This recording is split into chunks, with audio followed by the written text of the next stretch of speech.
Introduction. T'as vu, je suis en mode BTS aujourd'hui. J'en ai marre. Bienvenue dans l'arène, un espace où on parle d'optimisation de prise de muscle grâce aux neurosciences, en se basant uniquement sur les études cliniques. Donc pas de bullshit, pas de flocons d'avoine, pas de bouffe pour cheval, que de la vérité et de l'optimisation si aujourd'hui tu stagnes ou que tu souhaites avancer beaucoup plus vite que les autres parce que la société te ralentit en te faisant croire certaines choses. Moi, je vais te rendre inarrêtable, ok? Dans cette vidéo, on va aborder une chose, comment gagner du muscle en buvant de l'eau. Tu n'es peut-être pas au courant, mais l'hydratation cellulaire, avec l'apport hydrique électrolytique qui permet l'osmose et l'augmentation du volume plasmatique, je vais t'expliquer ça tout à l'heure, permet et crée un environnement favorable pour que ton hypophyse libère encore plus de GH dans ton corps, donc d'hormones de croissance, qui va, in fine, te faire gagner encore plus de muscles.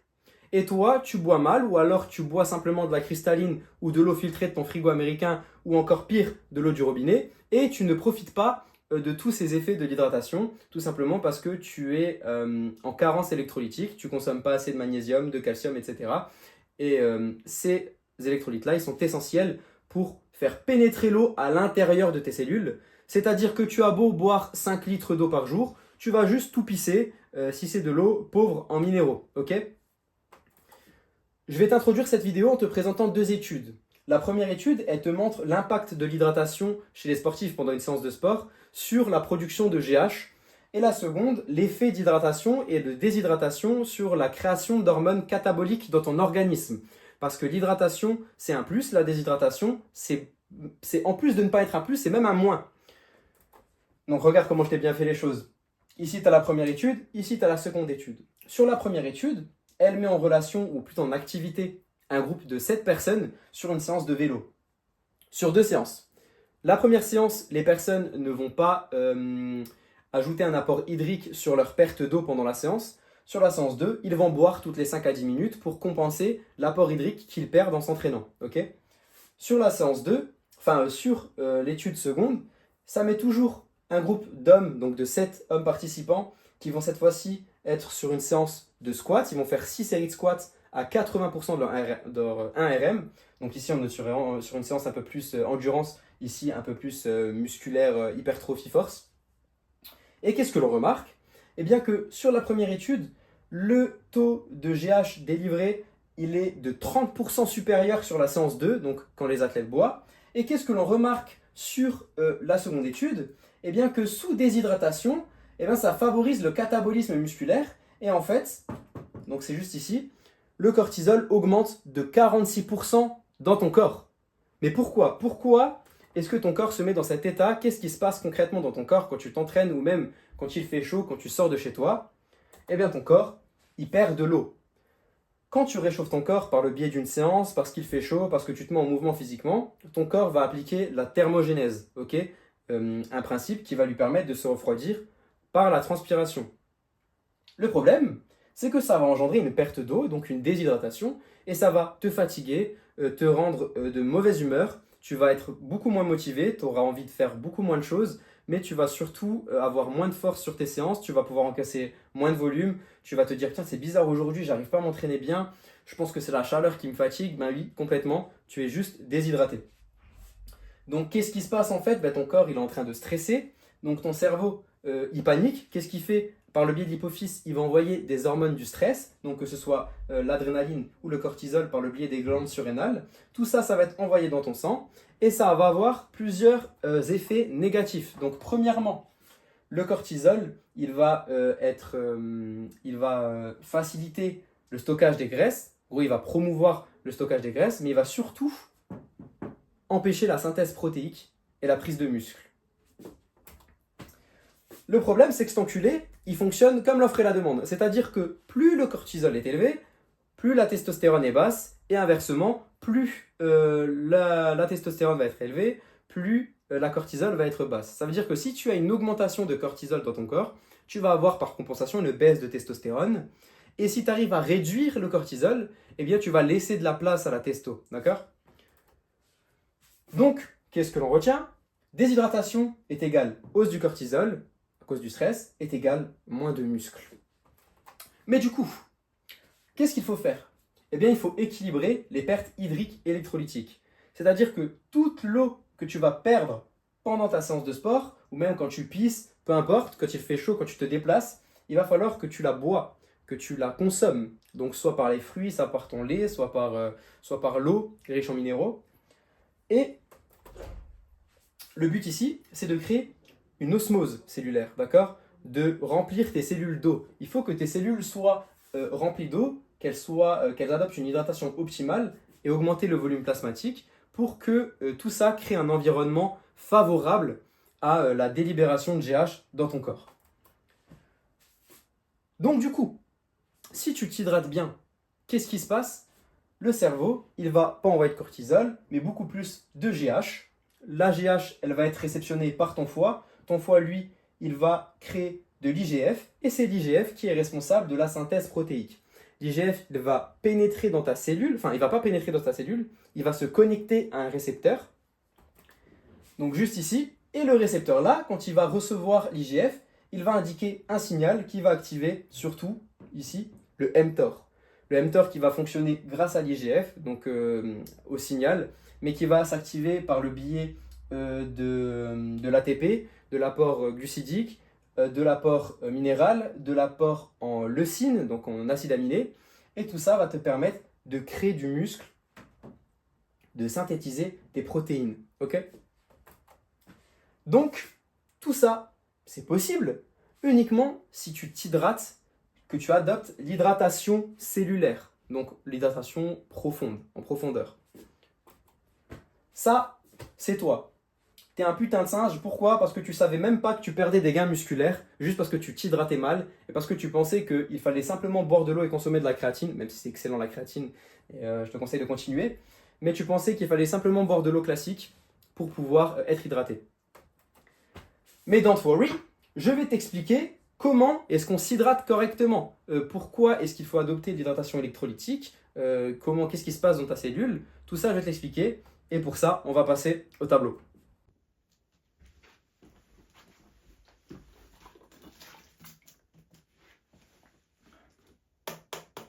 Électrolytes, magnésium, minéraux. Magnésium, minéraux. Ok. Entre-temps, on est mardi, j'ai changé de skin, mais ça ne m'empêche pas de t'expliquer comment t'hydrater de façon cellulaire, en profondeur, pour bénéficier de tous les bons aspects de l'hydratation, à savoir être de meilleure humeur, être capable de mieux réfléchir, mais aussi, ce qui t'intéresse le plus, avoir plus de force, plus d'endurance, être capable d'encaisser plus de répétitions, et aussi d'optimiser sa réponse hormonale en GH pour optimiser sa synthèse protéique et créer encore plus de muscles. On va faire un peu de SVT. Donc, je vais la faire là. Voilà. Ça, c'est le schéma le plus classique d'une cellule, ok? Donc, cellule, ouais. Membrane plasmique, cytoplasme, noyau, bref, je ne vais pas te décrire ça, tu sais à peu près à quoi ça ressemble.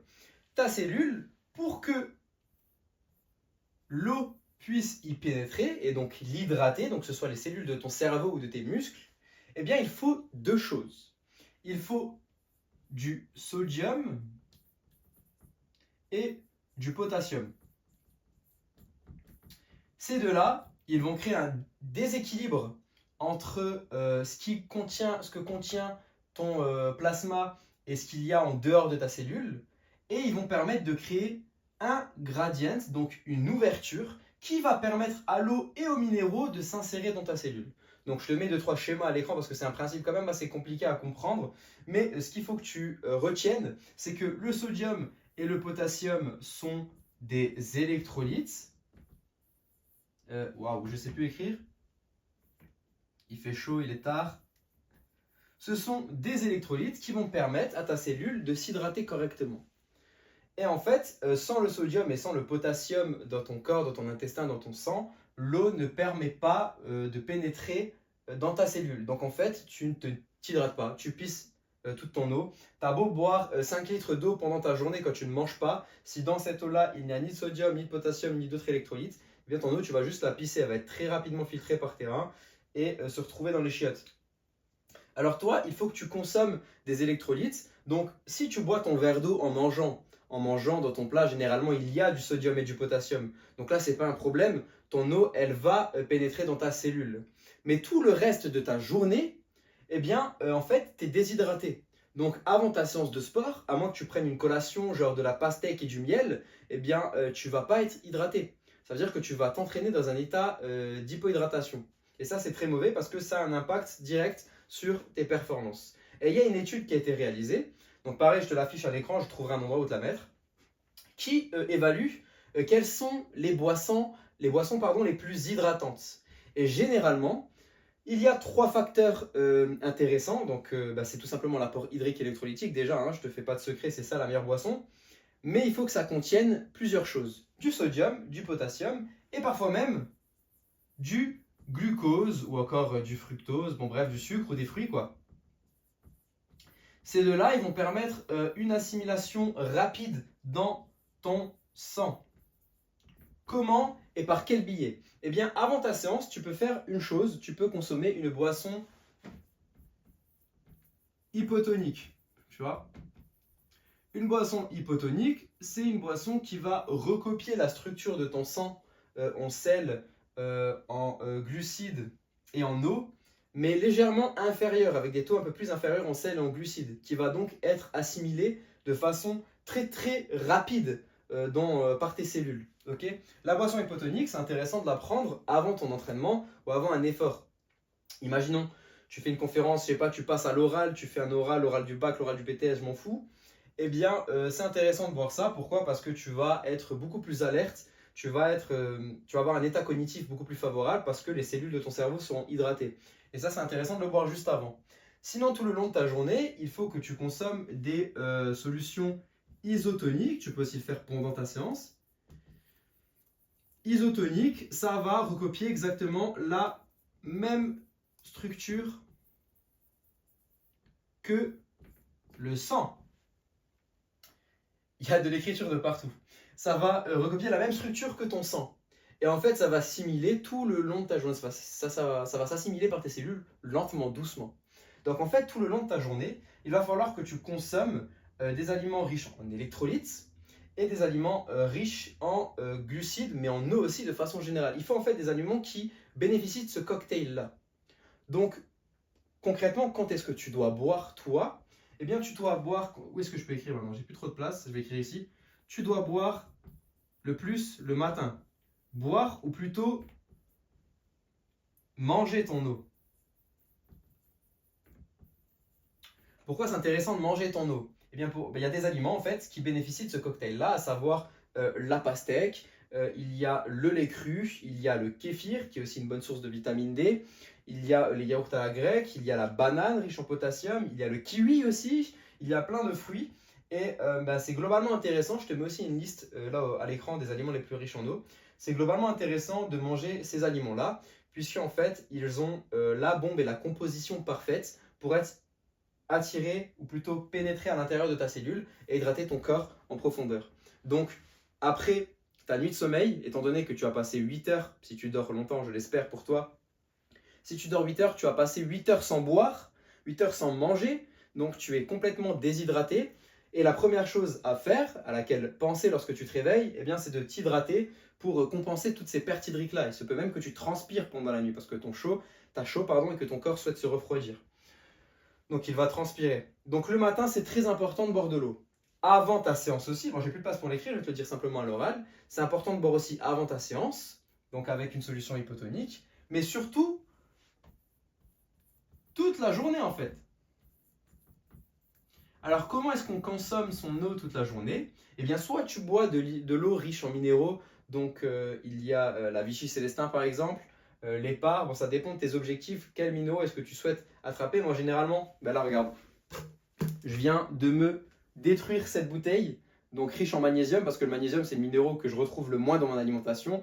J'en ai dans le chocolat noir, mais j'ai beaucoup plus de mal à avoir mes apports là, donc j'achète souvent cette bouteille une fois par jour, plutôt régulièrement, souvent tous les jours d'ailleurs, pour compenser ces apports électrolytes. Donc tu peux boire de l'eau riche en électrolytes tout le long de ta journée, mais tu peux aussi à midi par exemple boire un verre de jus d'orange pressé, donc qui va être rapidement assimilé par ton sang et par ta cellule.